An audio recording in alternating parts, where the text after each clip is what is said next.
Okay, હવે આ વાસ્તવિક સંખ્યાને ઘાતાંકના નિયમો એટલે આપણે ઘાતાંક શીખ્યા.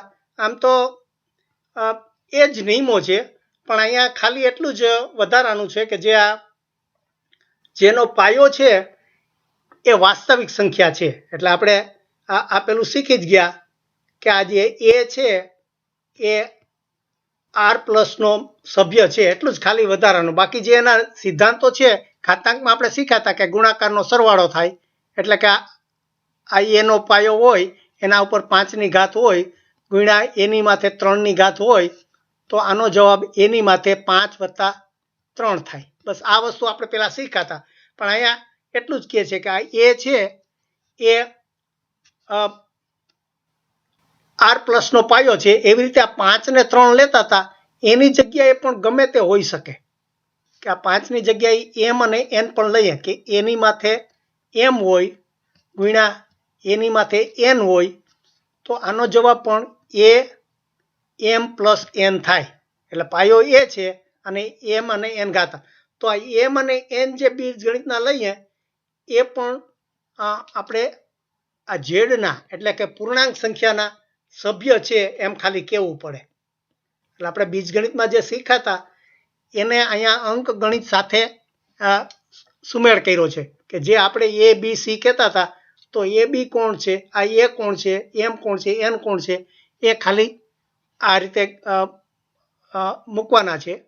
અને એના જે આપણે જે નિયમો બધા 4 શીખ્યા હતા એ ખાલી રિપીટ કરી જઈએ કે આ ગુણાકારનો નિયમ હતો. એવી રીતે ભાગાકારનો નિયમ કે એની માથે 5ની ઘાત હોય અને એની માથે 3ની ઘાત હોય તો એનો જવાબ આપણે આમ શીખ્યા હતા કે એ 5માંથી 3 બાદ કરવાના.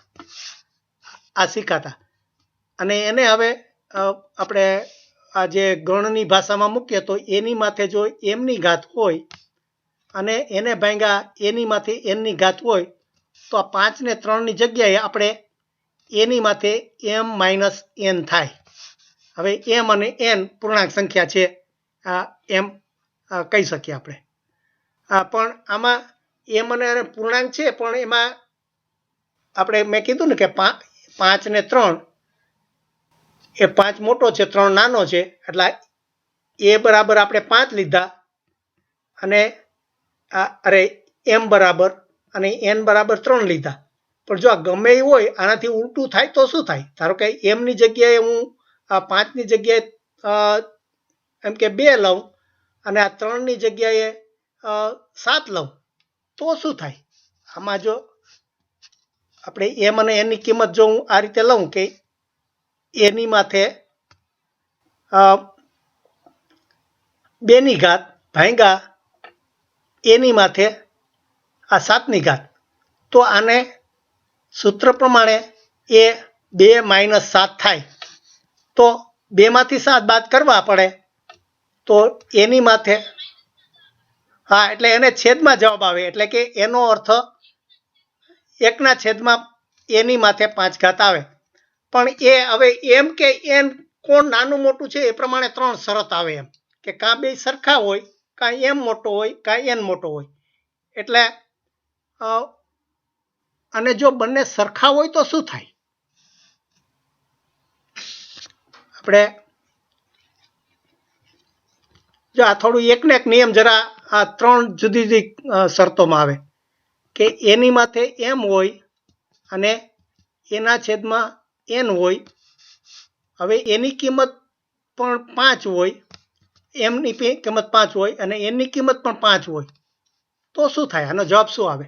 તો કે એની માથે 5 - 5 તો 5માંથી 5 જાય તો શું થાય? 0 આવે. તો ગમે એની માથે 0 જો ઘાત આવતી હોય તો એનો જવાબ હંમેશા 1 જ આવે. એટલે આ 3 શરત થાય. એટલે કે એમ ફરીથી રિપીટ કરું કે 3 શક્યતા છે. આ એમ છે એ મોટો હોય એન કરતાં, અથવા એન મોટો હોય એમ કરતાં, અથવા તો એમ અને એન બંને સરખા હોય. એટલે આ 3 શરતમાં તમારે એ પ્રમાણે જવાબ ગોઠવવો પડે. ઓકે, પછી ત્રીજો નિયમ શું છે? ઘાતની ઘાતનો, એટલે કે આપણે ગણનો કે આ એ બી ની માથે જો એમની ઘાત હોય, એટલે આપણે પહેલા સાદું લઈએ કે એ બી ની માથે જો 5ની ઘાત હોય તો એને આપણે આ રીતે પણ લખી શકતા હતા કે એની માથે 5ની ઘાત ગુણ્યા બીની માથે 5ની ઘાત, એટલે આવી રીતે એના બે અવયવો છૂટા પાડી શકતા હતા. તો આ એમ અને એમમાં પણ એમ જ થઈ શકે, એની માથે એમની ઘાત ગુણ્યા બીની માથે એમની ઘાત. આજે આપણે આજે ત્રીજો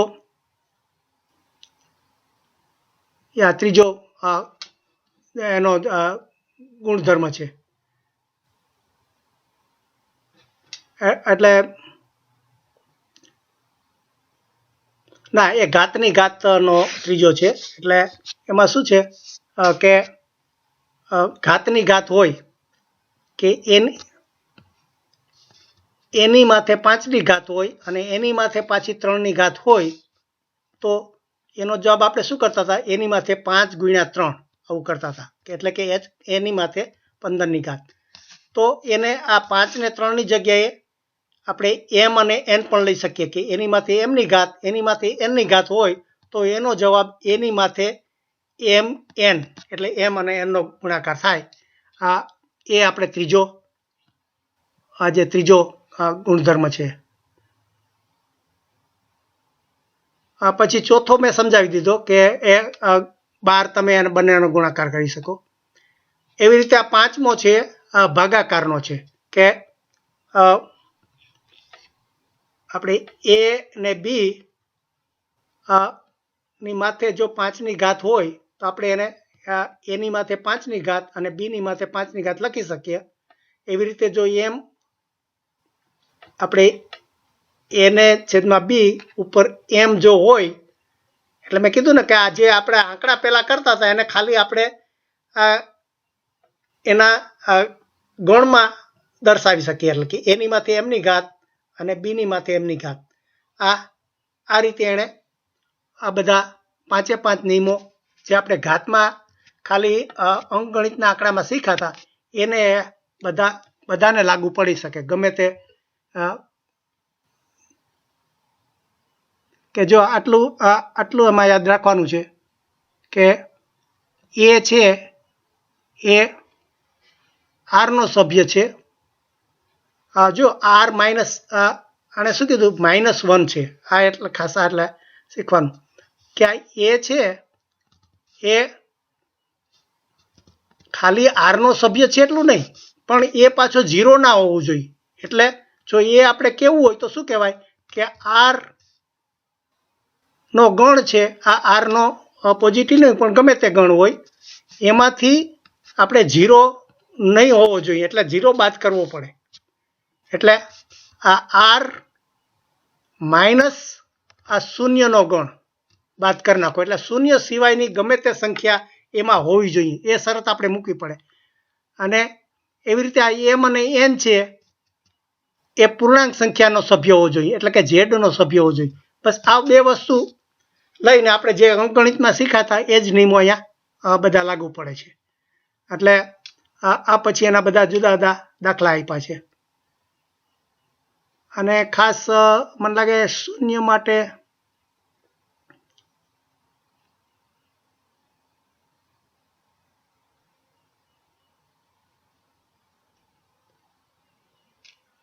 અને અહીંયા કે છે કે ઘાતના નિયમો જ્યાં આધાર ધન વાસ્તવિક સંખ્યા હોય, ધન વાસ્તવિક એટલે આર પ્લસ, એટલે આ એની કિંમત છે એ આર પ્લસનો સભ્ય, એટલે કે 0, 1, 2, 3 કે 1.5 કે જે બધા જ હોય એ ગમે તે હોઈ શકે પોઝિટિવ એ હોવો જોઈએ. અને ઘાતાંક સમય સંખ્યા હોય, એટલે આપણે અત્યાર સુધી આ ઘાતાંક જે હતા એને આપણે ખાલી પૂર્ણાંકની જ વાત કરતા હતા, પણ એ ઘાતાંક છે એ પણ સમય સંખ્યા હોય, એટલે કે ક્યુ હોય. આપણે એમ અને એન જે કરતા હતા, આ એમ છે એ પણ જો આપણે આ ક્યુનો સભ્ય હોય એટલે પૂર્ણાંક, એટલે જો ફરીથી એનો દાખલો હું આપું કે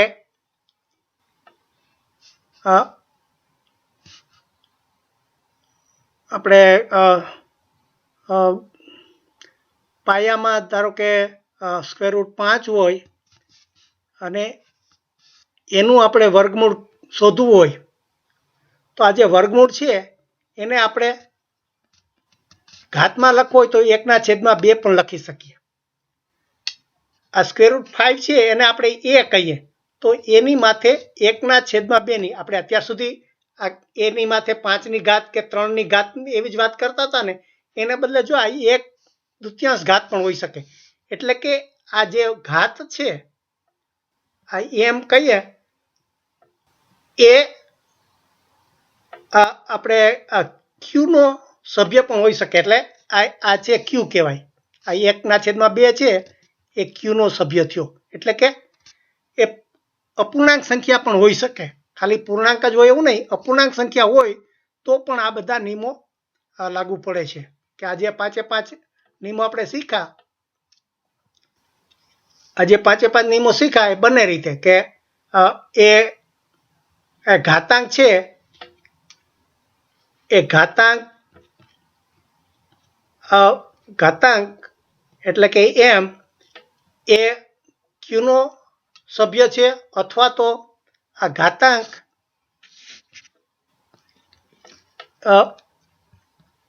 ઝેડનો સભ્ય. એટલે કે એનો આમ તો પેટા વિભાગ જ થયો કે એમ છે એ પૂર્ણાંક સંખ્યા હોય તો પણ ચાલે અને એમ છે એ આ ક્યુનો સભ્ય હોય તો ચાલે. પણ આ ઝેડ છે એ આ ક્યુનો ઉપગણ છે એટલે એમાં એનો ઓટોમેટિક સમાવેશ થઈ ગયો. એટલે અહીંયા આપણે પહેલા આ ઝેડની રીતે વાત કરી, પછી ક્યુની રીતે વાત કરી. એટલે આ બે દાખલા જુદા જ આપ્યા, પણ એ બંને આમ જુઓ તો બંને એક જ થાય, કારણ કે આ ઝેડ છે એ ક્યુનો ઉપગણ થાય છે. એટલે પછી આ જો એના અઘરા અઘરા દાખલા છે. મને લાગે આ પરીક્ષામાં આવું બધું ઘણું બધું પૂછે છે.